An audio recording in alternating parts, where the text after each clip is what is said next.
Supreme കോടതിയെ കഴിഞ്ഞ 5 കൊല്ലത്തിലേറെ കാലമായി തെറ്റിദ്ധരിപ്പിക്കുകയും വ്യാജ ആരോപണങ്ങൾ ഉന്നയിച്ച് ഇന്ത്യ മുന്നണിയിലുള്ള പ്രമുഖ നേതാക്കളെ ബിജെപിക്കാർ വളരെ നിഗൂഢമായി തന്നെ വളഞ്ഞിട്ടാക്രമിക്കാൻ ശ്രമിക്കുന്നത് അന്വേഷണ ഉദ്യോഗസ്ഥരെ ഉപയോഗിച്ചാണ്.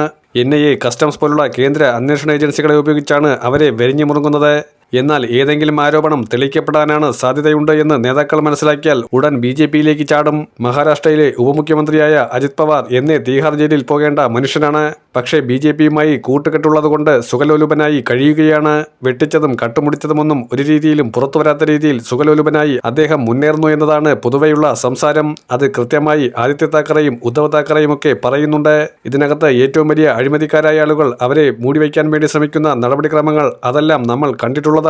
അത് ഏതൊക്കെ രീതിയിൽ കൊണ്ടുപോകണം, ഏതൊക്കെ രീതിയിൽ ആ നേതാക്കൾ BJPക്ക് ഒത്തിണങ്ങിക്കൊണ്ട് സ്വയം ജയിൽ ജീവിതം നയിക്കാതെ രക്ഷപ്പെടണമെന്ന് റിസർച്ച് നടത്തുന്നവർക്ക് വ്യക്തിത്വം പണയം വയ്ക്കുന്നതിലോ ആദർശം പണയം വയ്ക്കുന്നതിലോ ഒന്നും ഒരു കുഴപ്പവുമില്ല.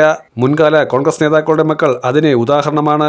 പ്രതിരോധ മന്ത്രിയായിരുന്ന 8 കൊല്ലം ക്യാബിനറ്റ് പൊസിഷനിൽ ഏറ്റവും സീനിയർ മോസ്റ്റ് ആയിരുന്ന AK ആന്റണിയുടെ മകൻ BJPയിലേക്ക് പോയി. കാരണം AK ആന്റണിയുടെ കുടുംബം ഏതൊക്കെ രീതിയിൽ ചിന്തിക്കുന്നു എന്നുള്ളത് ഇതിൽ നിന്ന് മനസ്സിലാക്കാവുന്നതേയുള്ളൂ. പക്ഷേ യാഥാർത്ഥ്യം എന്തെന്നാൽ ഇപ്പോൾ കോൺഗ്രസിൽ ശുദ്ധികലശം അതിശക്തമായി നടക്കുന്നു. BJP അല്ലാത്തവർ കോൺഗ്രസിലെ മറ്റ് ഇന്ത്യ മുന്നണിയുടെ പാർട്ടികളിൽ അതിശക്തമായി നിൽക്കുന്നവർ അവരെയൊക്കെ ഒപ്പം കൂട്ടുന്ന നീക്കങ്ങളാണ് ഇപ്പോൾ നടക്കുന്നത്. സോളിസിറ്റർ ജനറൽ തുഷാർ മേത്ത വീണ്ടും നെറികേടുകൾ കാണിച്ചു കൂട്ടുകയാണ്. യഥാർത്ഥത്തിൽ സുപ്രീം കോടതി ഇദ്ദേഹത്തിന് ശിക്ഷാവിധി നൽകേണ്ടതാണ്.